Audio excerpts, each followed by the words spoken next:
بسم الله الرحمن الرحيم. حلقة جديدة من ملعب محمود، والنهاردة مع أول مباراة في دور المجموعات. النهاردة كان النادي الأهلي بيلعب شبيبة القبائل الجزائري. مباراة كانت صعبة جدا وفي أول المشوار الأفريقي، لكن الحمد لله ربنا النهاردة ادانا من واسع جدا. النادي الأهلي النهاردة أحرز 4 أهداف. من مدة كبيرة قوي ما سمعناش الأربعات ديت من أول عهد كولر لما كان جاي وكان عنده خطة هجومية وكان بيلعب مهاجم دايما وكان بيصمم على احراز الاهداف. ما شفناش الكلام ده الا تاني النهارده في عهد تروب، واول مباراه في دوري المجموعات والفوز بالاربعه. مباراه كانت رائعه بصراحه، وكان اللعيبه في منتهى التركيز وفي منتهى الوعي وفي منتهى الالتزام. كان كل اللعيبه ملتزمه وكل اللعيبه عايزه تحرز اهداف، وكل اللعيبه عايزه تحرز النصر النهارده في مصر وناخد ال3 نقط بتوعنا، عشان المباريات اللي بره ما نضمنش وما نعرفش ايه النتائج بتاعتها. فكان النهارده بصراحه يعني مهرجان اهداف، مع مستوى عالي جدا من اللعيبه، ومع مستوى عالي من المهاجمين بالذات اللي هم حاولوا يركزوا ويحرزوا اهداف. لانها في الفتره الاخيره كان في هجوم وكان في مستوى عالي وكان في كل حاجه في الكوره الا احراز الاهداف. كنا يعني مقصرين قوي في احراز الاهداف. النهارده الحمد لله ربنا وفقنا وكل التوفيق من عند الله ان احنا نحرز 4 اهداف، وكنا كمان ممكن نجيب اكتر من كده. كمان في كور جت في العارضه وكور جت في القائم وكور جنب القائم، يعني في كور كتيره طلعت بره وفي فرص كتيره جدا. النهارده يمكن حوالي 20 او 25 تسديده على المرمى، ودي ما حصلتش من مده كبيره. ان المهاجمين بيبقى عندهم يعني التسديد على المرمى والتسديد باحكام. يعني ما كانش الكور اللي كانت بتطلع خارج فوق او تحت كانت بتطلع بمسافات قليله جدا جنب العارضه او جنب القائم او فوق العارضه بمسافات قصيره. ده دليل ان في تركيز وفي توجيهات من المدرب يستروب ان هم يهدفوا، ان هم يشوطوا على المرمى. اي محاولات يا جماعه بتبقى نتيجتها احراز اهداف. النهارده الهدف الرابع جاي من امام عاشور من محاوله شاط من بعيد جدا وبرجله الشمال اللي هي مش عدلته، لكن مجرد انك تشوط ممكن يبقى فيه فرصه لاحراز الاهداف. النهارده بصراحه كان كل شيء جميل، كل شيء رائع. اهداف، لعيبه، تحكيم، منافس كمان، كان روح رياضيه جدا. كان كل حاجه جميله جدا، بس كان في ملاحظه بجد هي دي اللي مضايقاني جدا بصفه شخصيه، واكيد مضايقه معظم الاهلاويه. ياسر ابراهيم ده تاني هدف يجيبه السنه دي في النادي الاهلي. السنه اللي فاتت طلعنا من دوري المجموعات قدام صن داونز بهدف التعادل اللي هو احرزه فينا. ياسر ابراهيم يا جماعه بيقف غلط، بيقف وشه للمرمى. انا عمري ما شفت مدافع بيقف كده.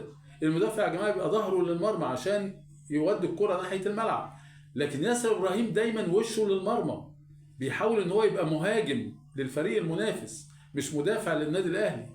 الكوارث اللي بيعملها ياسر ابراهيم ديت يعني بنتعب قوي على بال ما نحرز الهدف، بنتعب عشان نجيب هدف، وهو بكل سهوله يمكن الكره العرضيه الوحيده اللي اتعملت النهارده هو اللي دخل فيها وجابها جول. وكان ممكن المباراه تتعقد وكانت ممكن يحصل مشاكل كتيره، لان بعد هدف الاولاني لشبيبه القبائل هاجموا جامد جدا وكان ممكن يحرزوا التعادل، وكان ممكن ساعتها ندخل بقى في مشاكل كتيره وفي عثرات يعني وبعدين المعنويات بتهبط واللعيبه هتبدا ما تركز وهتبقى مشكله كبيره. كل ده بسبب مين؟ بسبب غلطه من ياسر ابراهيم. والمشكله كمان ان رايح للشناوي بيتكلم معاه، انت بتقول له ايه؟ يعني انا مش عارف بيعاتبه بيقول له ايه، يعني بيقول له ايه يعني؟ انا مش فاهم. انت داخل حاطط رجلك في الكوره وراكنها له، انت بتعاتب الشناوي على ايه؟ يعني المفروض يكون لاعب دولي ولاعب في النادي الاهلي، وقفته تبقى صح، الوقفه ما تبقاش كده، وقفه المدافع ما يبقاش وشه للجون. انا مش عارف ياسر ابراهيم بيعمل ايه، وبجد يعني احنا فاض بينا الكيل منه بجد. يعني مهما كان ماشي بيلعب كويس والراجل في معظم الاوقات، بس مش النادي الاهلي كل ما يعني طلعتنا من البطوله الافريقيه السنه اللي فاتت وقلنا غلطه، النهارده برضو بتجيب فينا جون. يا عالم هيحصل ايه بعد كده؟ وشك يا عم ياسر يبقى للملعب مش وشك للجون. يعني مش هنستحمل كده كتير. كده ممكن كنت تعمل مشاكل كبيره جدا، وكنا ممكن نعمل يبقى في دروب جامد قوي ما نعرفش نطلع منه. هي دي يمكن السلبيه الوحيده بصراحه، وسلبيه متكرره من ياسر ابراهيم. المفروض يا اما يعني يبقى في محاذير ويبقى في تحذير ليه جامد جدا في طريقه وقوفه وفي طريقه دفاعه، يا اما يركن يلعب اي حد مكانه، على الاقل مش هيحرز فينا هدف. يعني مش ده مش غلطه ان هو غلطه والتاني لا، ده هو بنفسه اللي بيحرز هدف في النادي الاهلي. كان الهدف الاولاني الكارثه بتاع الصن داونز وطلعتنا من دوري ابطال افريقيا، وبيراميدز خد البطوله وتصيط على اساسها وخدوا منه احسن لاعب واحسن مدرب واحسن مش عارف ايه واحسن ايه واحسن نادي في افريقيا، والاهلي كل ده اتشطب منه نتيجه غلطه من ياسر ابراهيم. النهارده بيكررها تاني. نتمنى الموضوع دوت يتحط قدام ياسر ابراهيم، ومعلش يا جماعه احنا مش هنقعد مصممين على لاعب بيعمل معانا المشاكل دي كلها. يسروب النهارده بدأ بتشكيل هجومي. يسروب بصراحه راجل عنده نزعه هجوميه، وده اللي بيحببنا فيه بصراحه، ان هو راجل عايز يحرز اهداف، عايز بيقول انا موجود. يعني مش عمليه ان انا بلعب مباراه اتعادل اتغلب اتهزم بعدد قليل اجيب هدف وخلاص، لا، الراجل عنده نزعه هجوميه وعايز يجيب الهدف الثاني والثالث والرابع، مع كل هدف متفاعل جدا ومبسوط جدا وفرحان جدا، وحاسس ان هو عايز يقول للعيبه هاتوا تاني وتالت ورابع. والراجل بصراحه فكره هجومي من الدرجه الاولى.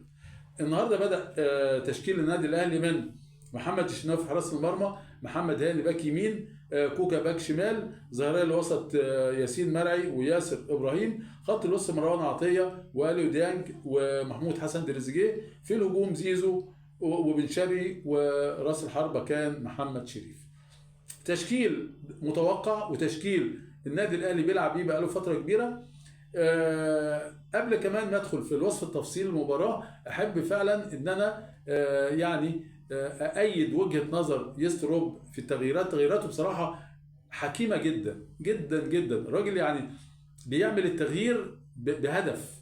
التغيير ليه هدف، مش تغيير لاعب مكان لاعب وخلاص، لا، التغيير بيعمله بهدف معين، والهدف ده بنشوف في الملعب. لدرجه ان انا ما كنتش خايف لما الشناوي طلع ونزل مصطفى، لما طاهر نزل، لما محمد رمضان بعد كده، يعني تحس ان هو فاهم ايه اللي بيحصل. والنادي الاهلي ما اهتزش ابدا في اي فتره من فترات المباراه، لانه فاهم التغيير بيعمل هيبقى وراه ايه، او التغيير هدفه ايه. المباراة أول تسديدة كانت من مجدي مرغم اللي هو لاعب شبيبة القبائل، ودي كانت في الدقيقة 7. كانت مباراة فيها الأول جس نبض كده. كان في قبل طبعا المباراة ما تحصل كنا عندنا خبر طبعا إن في كل النتائج كانت في صالح شبيبة القبائل. إحنا لعبنا 6 مباريات مع شبيبة القبائل قبل كده. شبيبة القبائل غلبانة 3 مرات وإحنا فزنا عليهم مرة واحدة. ده يمكن الفريق الوحيد أو من الفرق القليلين جدا في القارة الأفريقية اللي هي فايزة علينا أكتر، أو الكفة بتميل ليهم أكتر.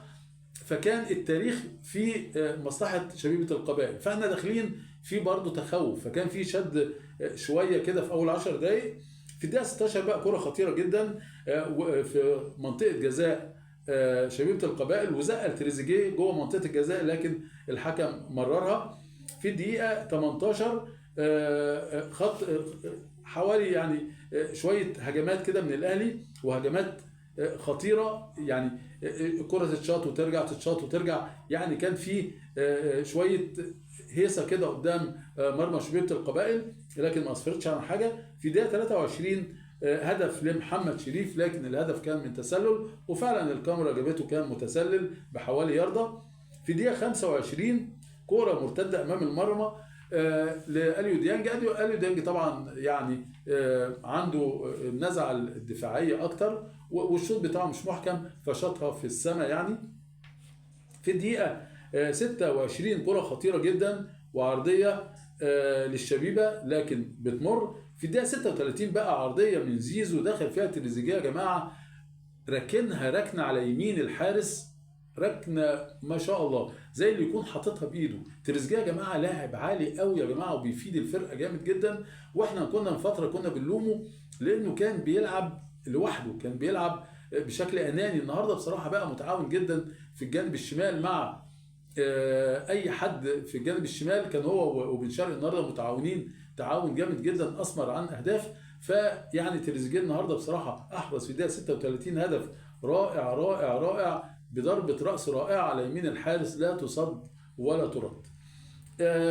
على طول لقينا النادي الاهلي في هجوم برضو، مفيش بقى ركنه زي الاول جبنا هدف نركن الاتوبيس وخلاص. لا، في دقيقه 36 لقينا محمد شريف برضو عرضيه بن شرقي يا جماعه ساحر، مر من ناحيه اليمين. بن شرقي بيعمل يعني انتقال من الشمال لليمين بشكل ساحر، احنا ما بنحسش ان هو انتقل ليه، بيروح هنا ويروح هنا وزيزو يجي مكانه، عاملين بجد يعني قدام مرمى الخصم عاملين هيصه، ما تعرفش تمسك مين ولا تراقب مين، ما ينفعش. كرة عرضية من بن شرقي من ناحية اليمين، دخل فيها محمد شريف غمزها. محمد شريف بتاع زمان بقى، محمد شريف بتاع الغمزة واللمزة والهمسة، محمد شريف بقى اللي هو حريف. ظهر محمد شريف في اللقطة دي وحط هدف رائع جدا، محرزا الهدف الثاني للنادي الأهلي في الدقيقة 39. النادي الأهلي أحرز هدفين في 3 دقائق. في الدقيقة 44 هدف ضاع من انفراد من تريزيجيه دخل منطقه الجزاء 1-2 مع بن شرقي، ودخل منطقه الجزاء وشاط وركنها للحارس، بس الحارس محمد حديد بصراحه حارس رائع جدا، حط ايده فيها وطلعها، وكان انقاذ عالي جدا جدا لنتيجه الشوط الاول 2-0. في الدقيقه رجعنا بقى للمباراه تاني، وفي الشوط الثاني في الدقيقه 53 عرضيه جميله من هاني بعد عده نقلات بتخرج كورنر. هاني بصراحه فعال جدا يا جماعه في الجانب الهجومي، والنهارده كان فعال في جانب الدفاع. محمد هاني من اللعيبه المحترمه جدا الكويسه جدا، بس مش عارف ملوش حظ مع الناس. في الدقيقه 54 صاروخ من تريزيجيه في العارضه خطيره جدا. تريزيجيه يا جماعه شاط النهارده شوط كتيره جدا، شوطه جميله جدا جت في العارضه وطلعت. في الدقيقه 56 هدف بقى خطأ الكارثي، الخطأ بتاع ياسر ابراهيم، ودي غلطات زي ما قلت لحضرتك، وغلطات متتاليه في الدقيقه 56، وكانت المباراه لسه 2-0 بقت 2-1، والمباراه بقت على المحك بقى وبقت على صفيح ساخن. في الدقيقه 56 ياسر ابراهيم بوظ الدنيا، الراجل رايح من ناحيه اليمين ومعرض كوره ميته لو سابها للشناوي هيمسكها ومفيش وراه حد، حط فيها رجله ليه ما تعرفش. ياسر ابراهيم ماله وشه طبعا للحارس، وقفته غلط واحرز منها هدف في الدقيقه 56. هدف متكرر وهدف يعني بصراحه انا بقيت قاعد بقى قلب مزاجي بجد، يعني انا اتضايقت بعد هدف سهل قوي، بنتعب قوي عشان نجيب الهدف وبالراحه قوي وبسهوله قوي بيجي فينا هدف. فياسر ابراهيم غلطه، والغلطه دي لازم نقف عندها ويبقى في تحذير قوي، يبقى راجل يعني ياخد باله مش كده. في الدقيقه 63 عرضيه من هاني خطيره فاتت برده ومرت. في الدقيقه 64 زي ما بقول لحضراتكم بقى التغييرات بتاعت يسترو، تغييرات بصراحه يعني في محلها. في الدقيقه 64 شريف احرز هدف، في نفس الوقت مجهوده قل شويه، نزل مكانه طاهر محمد طاهر من اللعيبه اللي عندها لياقه بدنيه عاليه جدا، خطوته واسعه، لياقته عاليه، فنزل في الدقيقه 64 احيا تاني خط الهجوم. في الدقيقه 65 تسديده صاروخ من مروان عطيه بعد هدف في مرمى الزمالك، اتشجع وبقى يشوط على الجون، ودي كانت اللي ناقصاه بصراحه. دلوقتي مروان عطيه بقى لاعب مكتمل، بيشوط وبيدافع ويجيب اهداف وكل حاجه بيعملها مروان عطيه. في الدقيقه 68 محاوله من تريزيجيه بجانب القائم الايمن، بقول لحضراتكم تريزيجيه شاط كتير جدا على مرمى. في الدقيقه 71 شوطه من تريزيجيه برضه بعد ما خبط في الحكم كان واقف غلط، يعني واقف في منطقه فيها الكوره، المفروض الحكم بيبقى بعيد عن الكوره، بيبقى بعيد عن موقع الحدث، هو بس شايف بعينيه، كان مقرب قوي وفي وسط اللعيبه، ودي واقفه غلط برضو. الحكم لخبط تريزيجيه وخبطوا في بعض، بس المهم جت الكره لتريزيجيه بعد كده وشاطها، بس شاطها بره. في الدقيقه 72 كوره من طاهر من ناحيه الشمال بتخرج ركنيه. في دقيقه 80 زيزو والشناوي بيخرجوا، الشناوي اشتكى من اصابه وخرج، وزيزو عشان يرتاح ودخل مكانه امام عاشور ومصطفى شوبير. فرحت جدا يا جماعه للاثنين دول قوي قوي قوي بصراحه، ان ربنا نزلوا وربنا كرمهم، امام عاشور ومصطفى شوبير. امام عاشور راجع بعد فتره مرضيه، ربنا يشفيه ويعافيه يا رب، ويشفي كل مرضانا ومرضى المسلمين ومرضى الناس كلها، لان المرض طبعا ربنا يشفي كل مريض. امام عاشور كان بقاله 5 شهور مريض وكان بعيد عن الكرة، النهارده نزل والحمد لله صنع الهدف الثالث وجاب الهدف الرابع. مصطفى شوبير حارس يا جماعه ما يقعدش، مصطفى شوبير ما يقعدش الحارس في مصر بجد. يعني الراجل ده متألق جدا، لياقته عالية قوي، لياقته الذهنية، راجل كل حاجة فيه جميلة. مصطفى شوبير من الشباب بصراحة، ربنا يحميه ويحرسه يا رب، حاجة عالية قوي قوي قوي. المفروض شوبير يا جماعة ما يقعدش، كل وقت وليه أذان. الشناوي على عيننا وعلى راسنا، الشناوي أدى مهمته بنجاح، عنده 36 سنة الراجل ما قصرش. نبدأ بقى نشرك شوبير عشان ما يصديش، ما نقعدوش جنبنا لغاية ما يصدي وهو قاعد على الدكة. نزل امام عاشور ومصطفى شوبير بدل زيزو والشناوي في دقيقه 80. في دقيقه 81 مشوار من بن شرقي بيعرضها وتطلع ركنيه. في دقيقه 83 الهدف الثالث بقى يا جماعه، تريزيجيه وما ادراك ما تريزيجيه، وكوره مرتده من امام عاشور. امام عاشور شاط، امام عاشور نازل يا جماعه، الراجل ده خامته حاجه جميله. شوف بقى له 5 شهور ما لعبش كوره، ما نزلش الملعب، ما لمسش كوره، لسه متدرب يا دوب من اسبوع، ومصمم بقى عمال سايق طوب الارض على المدرب عشان يحطه في التشكيل. حطه في التشكيل، لعب ربع ساعه بالظبط، 10 دقايق من الوقت الاصلي و5 دقايق وقت بدل ضايع. الربع ساعه دي عمل فيها كل حاجه. شاط كوره جامده جدا، ارتدت تريزيجيه قام حاطط فيها رجله محرزا الهدف الثالث في الدقيقه 83 على يسار الحارس، الهدف الثالث. واللي بعديه جاب امام عاشور ولف بيه وقعد يشاور عليه ويقول لهم هو ده يا جماعه هو ده السبب، هو ده يا جماعه سبب انتصارات الاهلي. حب اللعيبه وحب الفرقه وحب التيم كله لبعضه. حاجه بصراحه عفوا حاجه عاليه جدا. بعد ما احرز الهدف بقى عمال يقدم الامام ويقول يا جماعه هو ده السبب. ربنا سبحان الله اداله اكتر بقى، ادى الامام اكتر. في الدقيقه 84 كره مرتده خطيره بينقذها مصطفى شوبير. مصطفى شوبير نزل في الربع ساعه دي، عمل حاجات جميله، عمل انقاذين ما يعملهمش الا حارس عالمي. انقاذ في الدقيقه 84 كره خطيره جدا من قدام المرمى والراجل منفرد وحطها على يمينه، حط ايده فيها ازاي وطلعها ازاي، سبحان الله. حاجه عاليه قوي. في الدقيقه 87 صد اخرى لشوبير، كره خطيره جدا من شبيبه القبائل، برضو تعرض ليها وصدها صده حلوه جدا، لانه الراجل كان حاططها في الزاويه العاليه اللي فوق في المقص اليمين. كره عاليه، يعني لا هي صايبه ارضي ولا صايبه فوق، كره في مكان خطير، انه يطير ويمسكها او يطلعها، دي حاجه انقاذ جميل جدا من مصطفى شوبير في الدقيقه 87. في الدقيقه 88 بقى تريزيجيه ومروان عطيه بيخرجوا. شوف التغييرات يا جماعه، وشوف وقتها تريزيجيه تريزيجيه بقى قال لك ايه، نريح تريزيجيه احسن ياخد انذار، احسن يصاب، طلع تريزيجيه. مروان عطيه برضه عايز يريحه، وفي نفس الوقت ياخدوا تشجيع الجمهور وهم خارجين. ونزل محمد بن رمضان وحمزه عبد الكريم. محمد بن رمضان عشان ياخد لياقه المباريات ويرجع تاني، وحمزه عبد الكريم الناشئ الجميل، راس الحربه اللي ان شاء الله يبقى ليه مستقبل جميل جدا. حمزه عبد الكريم يا جماعه عامل مباريات عاليه جدا مع منتخب الناشئين، وحاجه عاليه قوي، ان شاء الله ياخد مكانته ومكانه في فريق النادي الاهلي.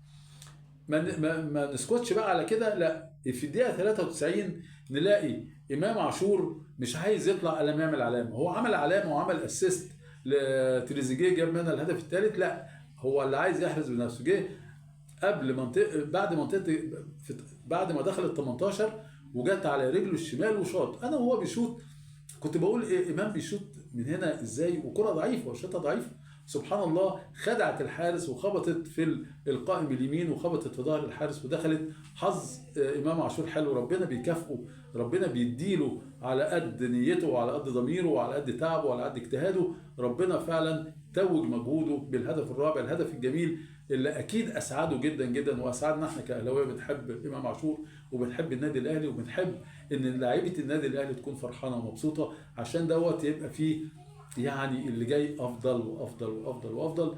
حاجه جميله قوي النهارده، النادي الاهلي عمل كل حاجه، عمل يعني ملحمه النهارده، كان يعني معزوفه فعلا، قطعه موسيقيه مش مباراه، حاجه جميله قوي. هو بس يعني زي ما قلنا ياسر ابراهيم كده عمل اللي هو الحركه اللي عملها ده، في برضو المعلق العماني خليل البلوشي. المعلق ده يا جماعه يعني بصراحه انا مش عارف المعلقين المصريين فين. المعلقين المصريين اختفوا ليه من بي ان سبورت؟ راحوا فين؟ المعلق خالد بلوشي طول المباراة يتكلم بصوت عالي قوي، وخارج المباراة تماما ساب الوصف التفصيلي للمباراة وعمال بيحكي لنا عن شبيبة القبائل وعن الاهلي واللي مش عارف ايه، والمباراة دايرة وهو مش مع المباراة خالص. المباراة دي هو جاي بس كده يكلمنا، ولا بينطق لعيبه، ولا بينطق لعيبه صح، ولا ماشي مع احداث المباراه، ولا حاجه خالص. صدعنا. بس انا قفلت الصوت خالص وحاولت ان انا اركز مع اللاعب، لانه بصراحه صدعني، وفي نفس الوقت ما بيقولش حاجه. الراجل يعني زي اللي يكون يعني هو عايز يتكلم وخلاص، عنده شحنه كلام عايز يفضيها وخلاص. يعني كان المستوى العام للتعليق مش هو. فين المعلقين بتوعنا المصريين؟ نتمنى عودة المعلقين المصريين للإذاعات العربية تاني، ونسمع بقى ونستمتع بالتعليق المصري اللي هو علمنا كل الدول العربية التعليق. رحنا فين؟ الأيام دي اختفينا فين؟ نتمنى العودة تاني سريعا. مبروك للنادي الأهلي، مبروك للاعيبة الأهلي، مبروك للجمهور الأهلي. حاجة جميلة قوي وحاجة بصراحة عالية جدا. وإن شاء الله من انتصارات إن شاء الله. المباراة الجاية إن شاء الله مع الجيش الملكي المغربي في المغرب، إن شاء الله ربنا يسهل ونفوز فيها. المباراة الجاية في الدوري المصري برضو مع الإسماعيلي كمان 3 أيام، إن شاء الله نفوز فيها وتكمل فرحتنا، ودايما في أفراح مع النادي الأهلي. ونشوفكم دايما على خير، والسلام عليكم ورحمة الله وبركاته.